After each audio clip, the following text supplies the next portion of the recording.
Well, thank you very much, and good morning to all of you. It is a pleasure being with you today, and you're right. Not so long ago, it must have been about 6 weeks ago, I did give a speech at the Council of Foreign Relations, which I understand is a sister company or sister institution. Both of you, I think, have as a common goal to foster ideas and dialogue to make sure that we have a more prosperous and a more secure world.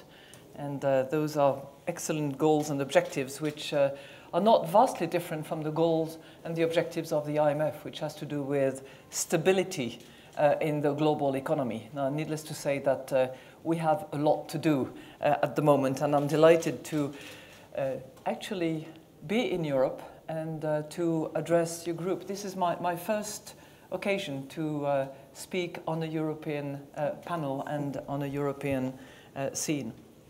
Now, the key messages that I would like to convey to you is that at this stage, and given the economic circumstances that we are facing, countries and policymakers in those countries around the world must act now, must act boldly, and must act together. That is certainly the view of the fund.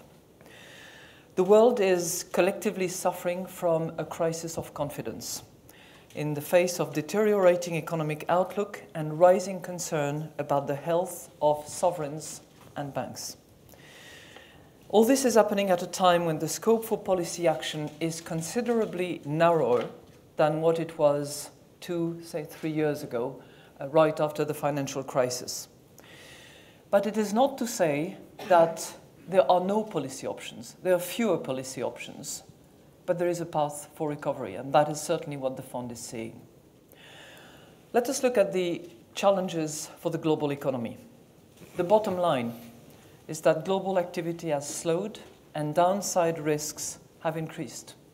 And at the same time, the global rebalancing demand that we were all expecting for sustainable growth to take place has stalled. If we look at the key advanced economies, the necessary and expected handover from the public funding necessary post-crisis to the private sector is not taking place, or if it is taking place at a much slower pace than expected. And the fundamental problem is that weak growth and weak balance sheets, be that of government, of banks, of households, are feeding negatively on each other. And if growth continues to lose momentum, balance sheets problem will worsen, fiscal sustainability will be threatened, and the scope for policies to salvage the economy will disappear. If we look now at the emerging economies, where we all thought that salvation would come from, well, certainly their performance has been considerably better. But in some countries, growth may be too fast, and policies are needed to contain overheating risks, and that of inflation in particular. In addition, in many of the key surplus countries, there has been little progress in shifting from external to domestic demand. And in these economies, significant currency appreciation and/or structural reforms can help bring about the rebalancing needed to support growth that is sustainable, strong, and stable. It is not happening fast enough. Now, the picture that I've painted, going from the advanced to the emerging economies, is clearly not a rosy one. But as I said, there are policy options to actually support the recovery.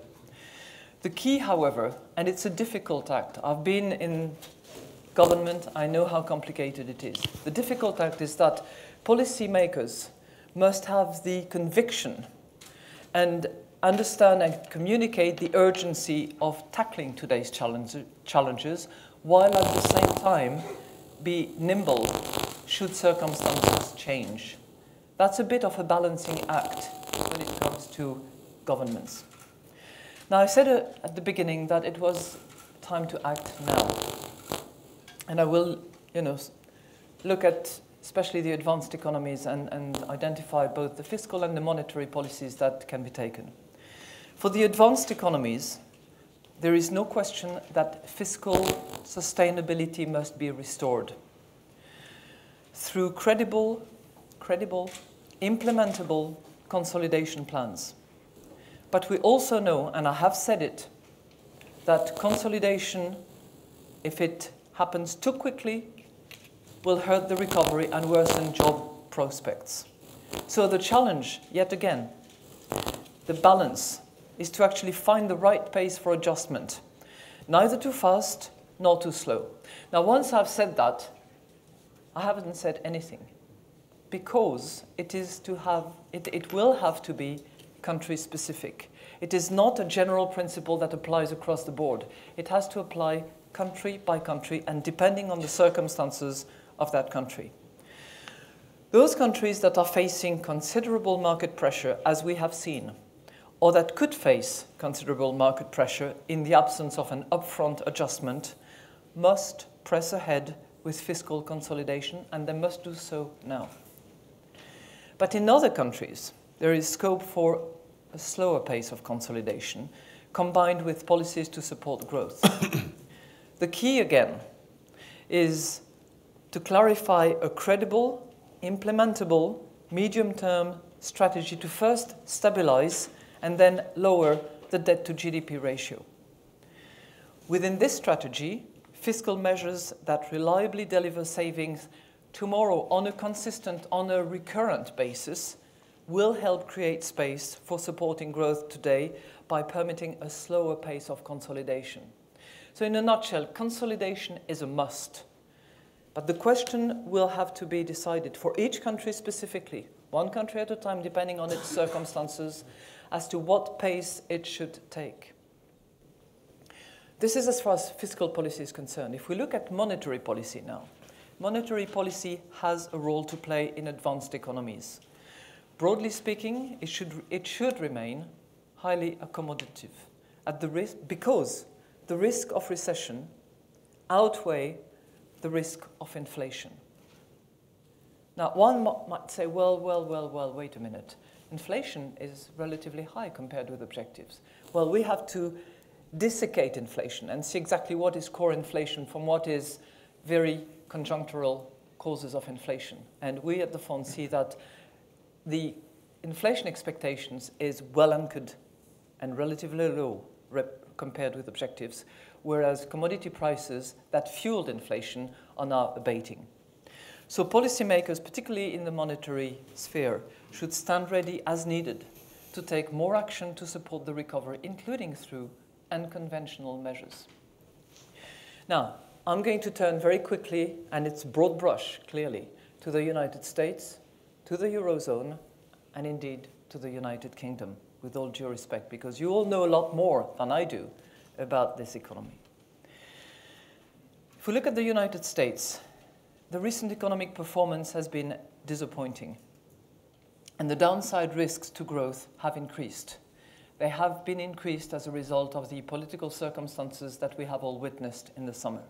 It's been more difficult, clearly. Credible decisions on fiscal consolidations involving reforming future entitlement spending, and here clearly we have in mind pension schemes, social security benefit programs, and the rest of them, but also other revenue and expenditure measures would create some space for policies that support growth and jobs today. I don't know what you were doing last night, but certainly suffering from a bit of jet lag, I did watch the speech of President Obama at Congress.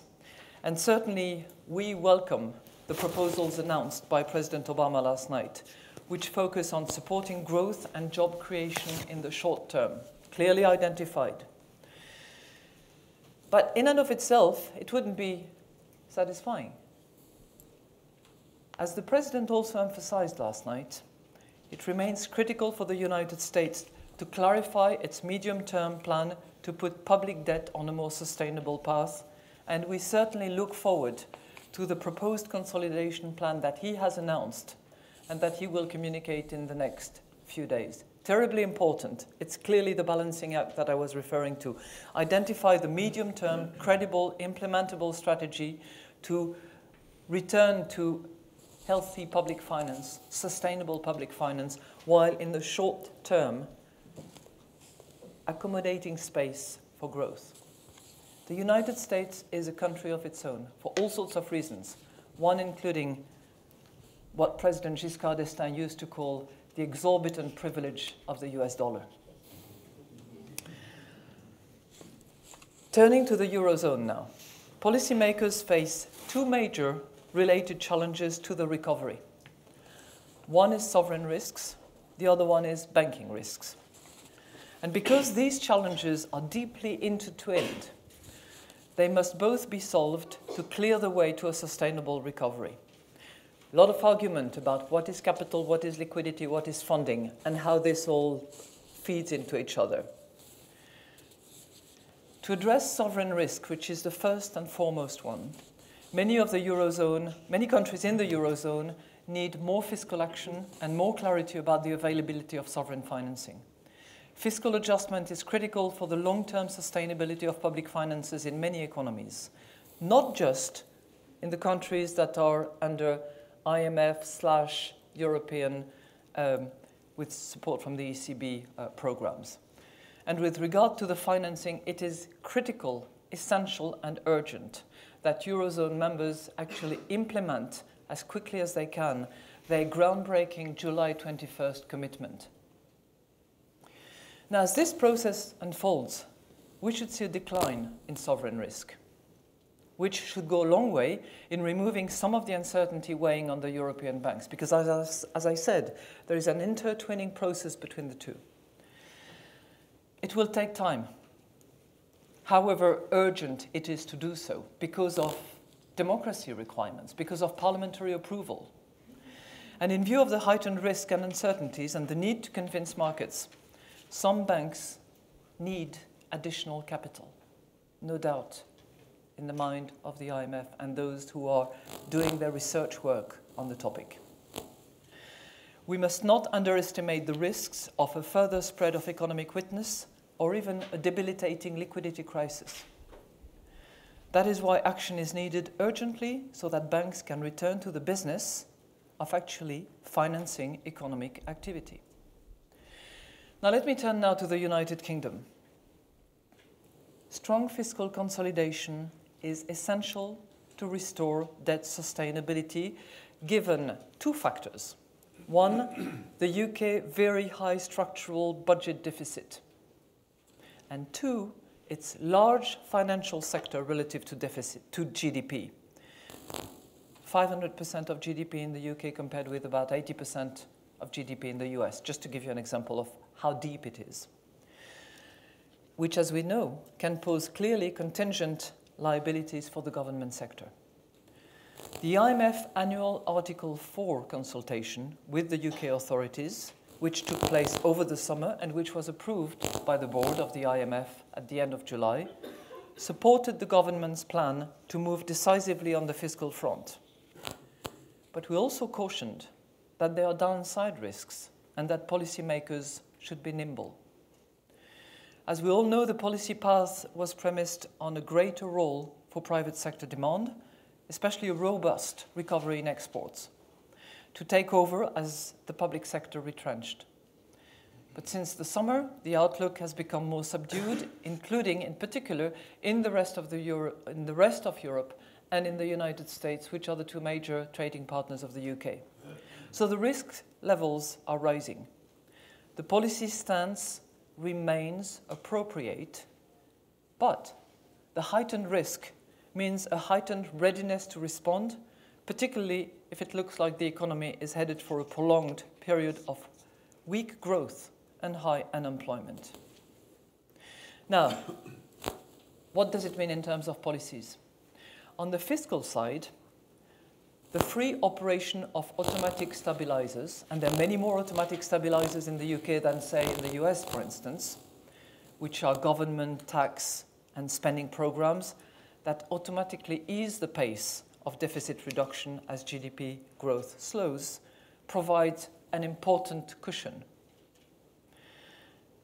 On the monetary side now, there is room for additional easing if the outlook does not improve soon, and it can take unconventional forms.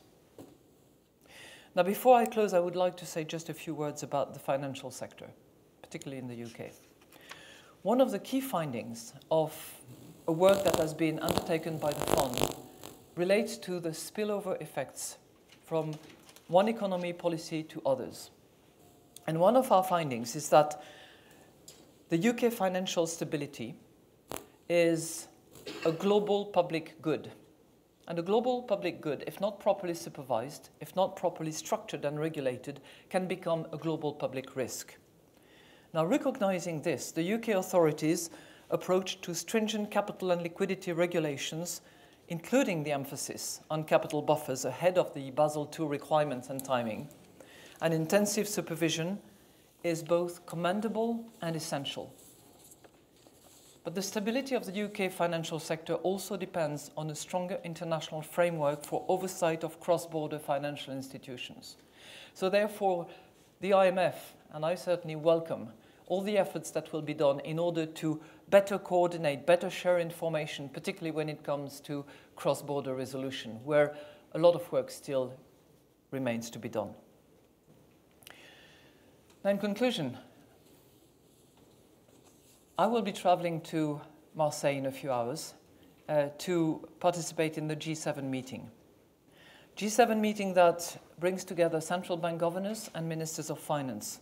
And I certainly look forward to a good, solid discussion that I hope will be productive and will prepare the ground for heads of states to actually proceed with this bold, urgent, and collective action coming forward.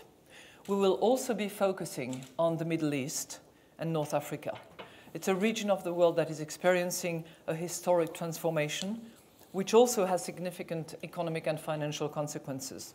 And clearly, those countries must take the lead in charting their forward course, in building their own economies, but they will have a strong partner with the international community, and the IMF will play its part. Now, the IMF will play its part not just with the Middle East and North Africa. It will be a partner in analyzing, advising, supporting, obviously in surveying, well, it's about surveillance, right?